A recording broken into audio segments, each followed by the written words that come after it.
Hello everyone. In this video, I'd like to share my experience from my two interviews that I had appeared for under the APSC combined competitive examinations. A small recap of my experience. I have attempted thrice at this examination. The first one being 2018, where I could not clear mains. In the next attempt in CCE 2020, I appeared for the interview where I got 179 marks, and for the third attempt, which was recently conducted, I appeared for the interview on 27th of December. The results are yet to be out. So this is a small recap.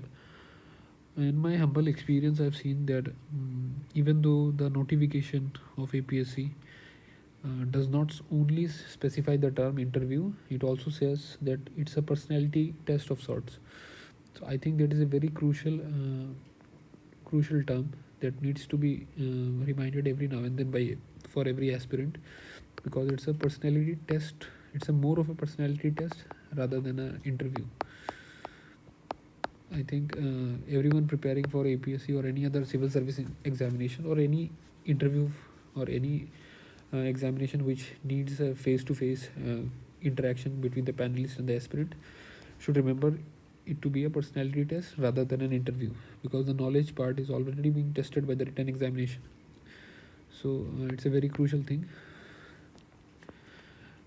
Speaking about my earlier attempts, in the 2020 attempt where I had scored 179, which I believe was a slightly average marks, slightly above average marks.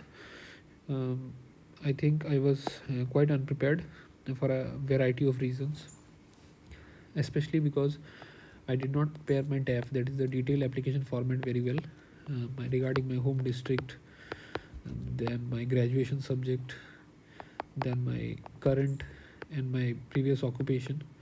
So these are the things one needs to be very mindful about while going for an interview, because in the DAF those sort of things stand out. Also, being well dressed is a very subtle way of saying that you are very conscious about your looks also, and you pay very much importance to that particular aspect of the main examination. So it brings out the seriousness in you, which I did not pay much attention to at that particular attempt. In this attempt I had gone with a tie. In my earlier attempt I did not wear a tie nor had a suit at hand. For a variety of reasons I was ill, so I could not buy one. um, in this attempt I did not go for a suit, even though many of my friends as well as colleagues have gone for a suit and they looked very good. So if you can pull off a suit, please do, because it enhances the look. But since my interview was in a afternoon session, I believe it was not, the weather was not conducive for a suit. So there's that. Now, the lessons that I had learned from my previous and the current attempt. The first one, which is the most cliched one, I believe, is that you need to prepare the DAF very well. It's a holy grail. The only thing that you need, if the only thing that I can suggest, you need to prepare very well is the DAF. Leave current affairs, leave all the static part that you had mugged up during the mains examination or during the prelims examination. Forget everything, just go for the DAF. If that's the only thing you can study, if there is a very shortage of time, I believe DAF is the only way out. This will give the panelist a very brief idea about the person that you are, the background that you come from. So most of the variety of questions would be sourced from your DAF itself. So this is the best guide. Now another, in my two experiences at the interview, I've seen my job experiences have played a very crucial part. So I kind of see it as a very good opportunity of sorts, just to direct my interview in a particular sort of direction. So I believe whenever someone speaks or asks about your job experiences, you can either let them initiate a question from your job that you are currently doing or you were currently doing, or you can slightly cunningly put a small line that I had some sort of experience in that field, like previous to joining Assam Secretariat, I was a teacher. So if I am very well prepared about the education sector of India or about the education sector of Assam, I would nudge my interviewers or my panelists towards asking me questions regarding the teaching. Like I would be saying things of sort that, sir, in my humble experience as a teacher of 7.5 years, I think these are the sort of things that we need to work on. So obviously, when an aspirant is going towards a particular sector, which is a very crucial part of our governance, they will be inclined to ask questions on that. So in this regard, I believe both the job experiences work as icebreakers. They kind of make you feel comfortable regarding the things that you have already studied about. Also, it lets the interview flow in a direction where you want to. So you can utilize that to your benefit.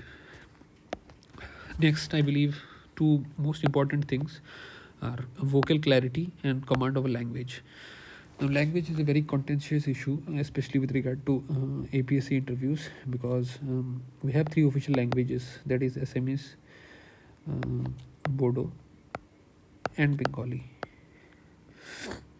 Now, primarily, you'll be expecting the Assamese part to be asked in the interviews.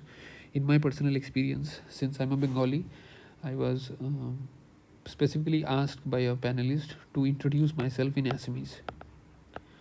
So I had a relative experience. I can speak Assamese of sorts, not very fluently. My vocabulary is very limited, but still I can manage on my own. So I gave my introduction in Assamese.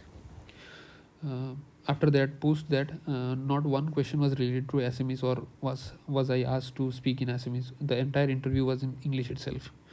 So I believe vocal clarity, you have to be audible to the panelist members so as to make out what they are asking, or whatever answer that you are giving is being received by the panelist or not. So command over the language. Now, if you are very comfortable in English and you don't know Assamese, for my first attempt, I had done something like, I was very uncomfortable in Assamese because I did not have any prior experience. So humbly, I asked the members that if you do not mind, could I kindly speak in English? To which they consented. They did not ask a single question, and judging by the marks that I got, I believe that was not a sort of there was no sense of bias in that. So if there's any candidate who is not comfortable in Assamese or any other language, so to say, you could kindly ask the panelist that I would not be able to speak in this particular language, and if you could kindly allow me to answer in that particular language in which I am comfortable. So I don't think this should be an issue. And this I am speaking from my first experience, first-hand experience in my CCE 2020 interview experience, where I had politely asked the panelist regarding the choice of my medium, the expression medium. Now, I believe these two things are very, very important: vocal clarity and command of a language. Next, I believe practicing humility is one very important aspect of a civil servant, be it just in an interview or even if you have been selected as a civil servant. I believe humility is a core human aspect, and especially for a country where a significant amount of the population lives under the poverty line. I believe humility is a very crucial exercise. So to be humble, especially in front of the panelists who are going to judge you, is very, very crucial. Now, there are certain candidates who tend to lie because not everyone is perfect, including myself. So I think it is very counterintuitive to ask a civil service aspirant to hide things or say something which he is not. And judging by my experience for the last 2-3 years in civil service interviews, I've seen that the panelists who are sitting there to judge us have at least 25 to 30 years of experience of dealing with a host of issues in the civil administration, and time and again they will catch on to the lies that you tell at that particular juncture. So I believe it is very, very tough for an individual to lie convincingly in front of the panel. So it is better not to lie. Also, from a moral perspective, I believe if you are to spend 2 or 3 decades in the civil service, I believe we should not start our career with a lie. So from a categorical standpoint, I believe it's beneficial not to start the career with a lie. So that's just my opinion. Now, CCE 2024 is on the horizon, which I believe in the month of March the prelims would be conducted. So how could we prepare for the interview, which is maybe at least 16-17 months far from where we are standing right now? So the first and foremost way that we could keep abreast of all the things is through a newspaper, which is a very simple thing to do, even though the simple things are always the hardest things to do. Now, newspaper, it can either be the Tribune or the Hindu or any other English daily that is popular. Uh, the Hindu is a very good read, so is the Tribune, even though the qualitative comparison would not hold any water. But I believe from the APSC standpoint, Tribune is quite essential. Now, for the language part that we had spoken about in the earlier part of the video regarding English or Assamese, I believe it is very important for a civil service aspirant to understand well and be able to express himself or herself freely in English. Apart from that, fluency in Assamese is also very important. So any aspirant who is looking to join the Assam Civil Service needs to work on both of these. Thirdly, contemporary issues are something which you need to talk about with your friends, especially from my personal opinion. I have seen that a host of issues we tend to discuss at our lunchtime or anywhere where we could get time. So I had a like-minded group of individuals who most of them were preparing for civil services. So this was quite beneficial for me. So surrounding yourself with such people would be very helpful in the long run. Now, regardless of whether your opinions are good or not, I believe it is important that we be vocal about it. And whenever you encounter a countering viewpoint which makes much more sense, it's important that you accept your mistakes and be vocal about that as well. So being vocal allows you to practice humility in your speech as well as in your mind. Now, one thing that I had prepared for my interview this time was, even though I did not get a chance to express myself that fully in the interview, I believe unique solutions, that is for some problem that is such as flooding or road accidents, so to say, how would you counter them, or as an administrator what sort of changes would you like to make? So regarding your graduation subject, what would you like to incorporate such knowledge from your graduation into the civil administration? So you could be thinking about on those lines, which could be helpful not just for your interview but for your mains preparation as well.